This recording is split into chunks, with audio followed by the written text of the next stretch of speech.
Profesor de enseñanza media del ex pedagógico. Trabajo en un liceo municipal en la comuna de Providencia de características de emblemático. Y de una u otra forma vengo a dar evidencia de muchas de las cosas que mencionó Teresa en su presentación. Ahora, para eso, yo construí un relato que voy a compartir con ustedes. Cuando decidí contarle a mi madre, que era profesora de física, que iba a estudiar pedagogía y ser profesor de matemáticas, dentro de todo lo que me dijo, me advirtió de muchas cosas. Me contó respecto a cuáles eran los problemas que iba a enfrentar, cuáles eran los pros y los contras de esta profesión y muchas cosas más. Pero nunca me habló de cómo la evaluación iba a definir mi calidad como profesor, cómo iban a tensionar mi ejercicio profesional en el aula y cómo me iban a perseguir constantemente. Si bien hay personas que creen que la evaluación está bien, porque en cualquier empresa finalmente a uno se le evalúa constantemente, creo que poca gente ha tenido que dejar de lado cosas importantes de su vida, por ejemplo, someterse un día sábado en la mañana a una evaluación de conocimientos disciplinarios que no forma parte de tu horario laboral ni tampoco dentro de tus días de trabajo. Creo que poca gente tiene que enfocarse en construir un portafolio durante muchas semanas, utilizando parte de su tiempo personal y dejando de lado a sus familias durante ese tiempo. De una u otra forma todos somos evaluados, pero creo que son pocas las profesiones en las cuales es tan constante y sistemático. A mí me deja la sensación de estar perdiendo el tiempo, girando en torno a una especie de checklist que no tiene mucho sentido para mí en realidad. Recuerdo que en mi primer año de ejercicio profesional me fueron a observar clases en 3 momentos distintos, 3 personas distintas. En la primera observación fue bien evaluado, pero aún así siguieron 2 evaluaciones más durante ese mismo año.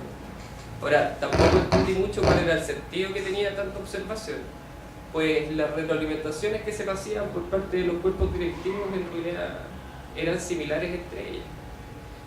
Para terminar haciendo una especie de lista de cotejos donde se asignaban indicadores, pasaban a leerme cuál era el indicador, cuál era el puntaje que había obtenido, pero en ningún momento se mencionaba cuáles eran las prácticas que tenía que mejorar o qué finalmente era lo que estaba haciendo mal.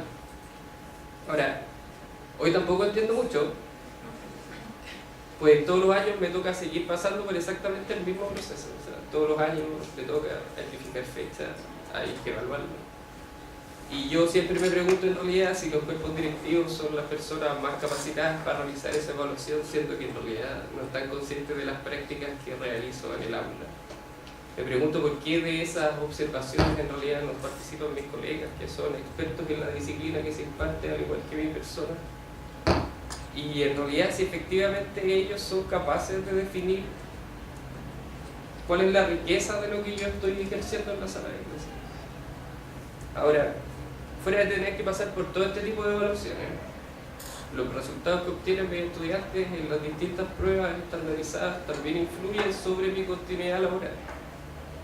Si le agregamos que como profesor evalúo permanentemente a mis estudiantes, podría casi afirmar que de una u otra forma la evaluación termina persiguiéndome por todos lados. O sea, a donde voy me evalúan, donde miro hay una evaluación, y así sucesivamente. Ahora, una persona perfectamente podría decir, bueno, si usted evalúa a sus estudiantes constantemente, ¿por qué usted no tendría que ser evaluado también constantemente? Ahora, para mí la respuesta es súper simple. Yo evalúo a mis estudiantes para mejorar sus aprendizajes y mejorar sus prácticas. El sistema a mí me evalúa para certificarme. Y finalmente espera que yo realice exactamente lo mismo con mis estudiantes. Y ahí de entrada ya hay una diferencia en la forma en la cual estamos viendo cómo es la evaluación.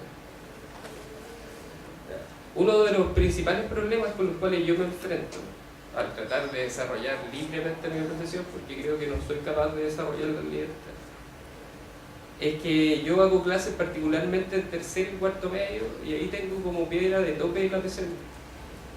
Ahora, otra evaluación más en mi largo abanico de evaluaciones a la cual tengo que ser superior.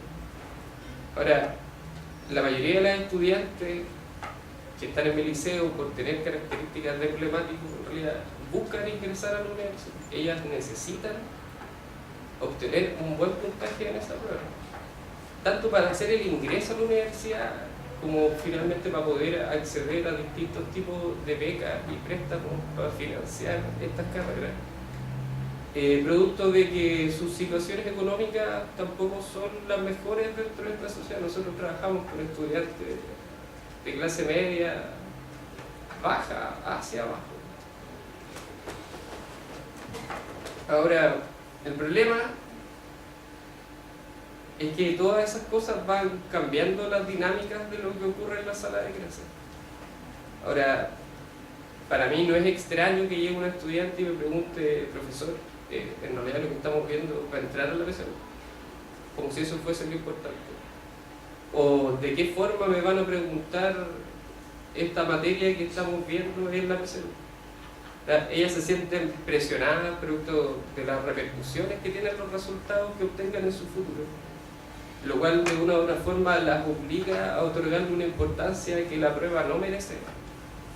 Y a mí también me tensiona, porque finalmente, como les mencioné en un principio, los resultados que ellas obtengan también influyen en mi continuación o mi permanencia en el liceo de una u otra forma. Ahora, las pruebas estandarizadas seleccionan contenidos y habilidades puntuales del currículum y las llevan a un formato que es tipo. Acotan el nivel cognitivo que se puede alcanzar producto de la limitación que tiene una pregunta de selección múltiple. Esto se traduce finalmente en un reduccionismo del currículum, un proceso de desintelectualización del docente, un retroceso en el pensar de mis estudiantes, la reducción de la evaluación a una calificación mediante a este tipo de preguntas y una simplificación y mecanización de mi propia disciplina. Ahora, yo me pregunto, si comenzamos a hacer eso con todas las asignaturas, en realidad, ¿cuál es el tipo de persona que estamos formando en esta sociedad? ¿Cuántas personas son las que están percibiendo que el conocimiento o el saber en realidad es simplemente lo que ocurre en las escuelas a través de este tipo de evaluación? Se termina trabajando en la PSU como eje fundamental. Las actividades que tendrían que ser variadas, enriquecedoras, que tendrían que recoger las necesidades de mis estudiantes y en las que finalmente no puedo trabajar constantemente porque los tiempos se reducen y me dejan sin espacio para realizar un proceso que efectivamente sea real, que sea calmado y que sea consciente. Todo este proceso formativo y evaluativo se termina sustituyendo por preguntas de selección múltiple enfocadas a contenidos y mecanismos propios para responder este tipo de formato. Ahora, por ejemplo, en estadística se termina trabajando bajo preguntas como ¿cuál es el consumo promedio de las ampolletas que se muestran en la imagen? ¿Cuál es la desviación estándar del número de mascotas de la tabla que se ajusta a continuación? ¿Cuántos tornillos pueden salir defectuosos en un proceso deductivo si ocurre tal y tal cosa? Ahora, yo me pregunto siempre, en realidad, ¿esta es la finalidad que tiene la matemática? Si un estudiante llega a comprender lo que en realidad significa el promedio en su médula, si en realidad lo que significa la desviación estándar también en su esencia misma, en realidad eso termina siendo una herramienta de crítica que me permite mirar el sistema de otra forma. Cuando yo comprendo la finalidad que tiene un contenido, las habilidades que tienen involucradas, por ejemplo, me permite cuestionar frases que aparecen continuamente, por ejemplo, en la tele. Cuando aparece un personaje diciendo que en realidad somos un país que estamos en vías de desarrollo, porque el ingreso per cápita promedio es de $22.000 por persona. O cuando aparece otro personaje diciendo que en realidad el sistema de la AFP, Mercedes-Benz, que solo necesita combustible, porque el promedio de jubilaciones de los hombres mayores de 30 años es superior a 650.000 pesos. Las habilidades esenciales que se necesitan para formar parte de cualquier ciudadano y que son entregadas gracias a las distintas disciplinas son sustituidas por contenidos que son descontextualizados. Y por esto el saber termina perdiendo todo el sentido que tiene. Se empobrece y surgen las clásicas preguntas en la sala de clase. Profesor, ¿para qué me sirve esto? O profesor, ¿esto me sirve para ir a comprar pan? Yo siempre bromeo con las niñas cuando me hacen ese tipo de preguntas. Yo les digo, sí, en realidad sirve para ir a comprar pan. Cuando yo voy al negocio de mi casa, le digo a la persona que me atiende, por favor, ¿usted me podría entregar a raíz de 25 marraquetas? Y él efectivamente me pasa 5 marraquetas. Es una cosa así maravillosa. Pero solo porque sabe matemáticas. Si no supiese matemáticas, en realidad no podría consumir pan. Ahora, yo comparto que nadie necesita las raíces cuadradas para hacer eso. Y que nadie va por la vida calculando raíces en la nada. Pero esos son los contextos que nos impone la estandarización. Calcular por calcular y generalmente en la nada. A los cuales finalmente de una u otra forma nos termina empujando obligatoriamente por las consecuencias que tienen en la vida de las personas que se ven involucradas en ello. La raíz cuadrada es más que eso. En realidad yo aprendo raíces cuadradas para terminar manejando de buena forma lo que es una función raíz cuadrada, una función cuadrática. Ahora, la función cuadrática lo que hace, por ejemplo, es modelar crecimientos poblacionales al ser una curva que tiene un crecimiento no tan empinado como el exponencial. Y eso perfectamente se podría aplicar en la sala de clase para que las niñas, por ejemplo, terminaran estimando cuál es la población que podría haber en su comuna después de una cierta cantidad de años. Ahora, para mí la matemática es un tránsito constante entre lo concreto, pictórico y simbólico. Toma situaciones desde el entorno, las representa y comienza a trabajar a través de ella en un lenguaje que es simbólico y súper particular. ¿Para qué? Para extraer información, extrapolar información, plantear reducciones y un montón de cosas más. Por ejemplo, también algo que les digo, si yo, por ejemplo, después de que llueve en mi casa, veo que en el fondo se forma un arco iris, y yo, por ejemplo, quisiera medir cuál es la altura o cuál es el ancho que tiene ese arco iris, no podría hacerlo en forma concreta porque a medida que yo me acerco, el arco iris empieza a desaparecer por una cosa de problemas físicos y reflexiones de la luz. Como esa situación en realidad que es concreta pero a la vez es impalpable, no la puedo manejar desde lo cotidiano. En realidad llega la matemática a prestarme como auxilio a todas esas situaciones. Lo que yo puedo hacer, por ejemplo, es tomarle una foto a ese arcoíris y transformar ese arcoíris que era concreto en una representación pictórica. Ahora, esa representación pictórica yo la puedo empezar a trabajar a través de un lenguaje que es simbólico. Y finalmente algo que no podía amarrar, lo termino amarrando con la matemática. Y me permite saber qué era lo que yo quería en un principio, que era saber cuál era su altura o cuál era su ancho. La finalidad de la matemática es comprender, modelar y describir el entorno, además de cuestionar la realidad, según yo, a través de los números.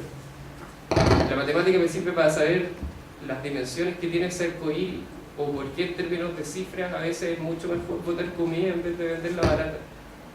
O, por ejemplo, cómo se endeuda un universitario al contraer el crédito con aval del Estado. Ahora, estas habilidades forman parte del currículum nacional. Por ejemplo, modelar situaciones en contextos rutinarios y no rutinarios a partir de distintos objetivos de aprendizaje que cruzan los distintos niveles de enseñanza en forma transversal. El problema con el que yo me topo como profesor, como lo dije anteriormente en realidad, es que son las evaluaciones estandarizadas las que terminan simplificando y reduciendo mi disciplina. Ahora, también quiero decir que siento en lo personal que yo estoy dentro de un círculo que es súper vicioso. Finalmente la PSU es una prueba que yo no tengo que rendir, el CIMSS es una prueba que yo tampoco tengo que rendir, pero sus resultados, directa o indirectamente, o sea, de sus resultados, depende mi continuidad laboral, como decía Teresa, depende mi sueldo por las asignaciones de la excelencia académica. Mis estudiantes sí rinden esas pruebas también se ven presionadas por ellas porque de una u otra forma de los resultados que obtengan depende de su futuro. El sistema en el cual estoy inmerso me obliga a preocuparme de estas evaluaciones y hace que mis estudiantes también lo tengan que hacer. No lo declaran abiertamente, pero sí les vinculan distintos tipos de variables que no terminan siendo menores. Las evaluaciones estandarizadas y lo que ellas conllevan repercuten directamente sobre mi disciplina, que en realidad es lo que a mí más me preocupa, la cual termina perdiendo todo el valor y riqueza que tiene. Pierde su fin, pierde las potencialidades que tiene, la mecaniza y la simplifica. A la vez, todo eso hace que se reduzca mi práctica en el aula, altera todos los procesos de formación que yo tengo que hacer, altera el proceso evaluativo y todo lo que tengo que realizar. Y eso hace que en realidad no me sitúe como un profesional, sino que como un repercutor de una racionalidad técnica.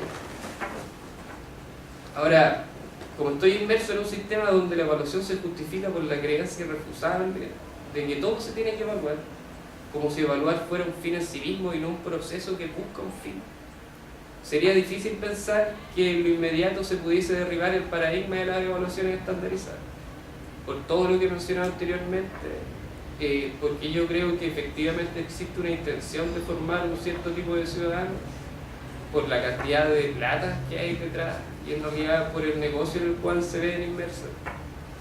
Ahora, como no es posible deshacernos de ella, yo creo que una de las opciones que existe es flexibilizarla, quizás empezar a agregar otro tipo de preguntas, disminuir la cantidad de preguntas de selección múltiple, ampliar el abanico de posibilidades hacia las preguntas abiertas que abarquen otros saberes y que abarquen otro nivel cognitivo,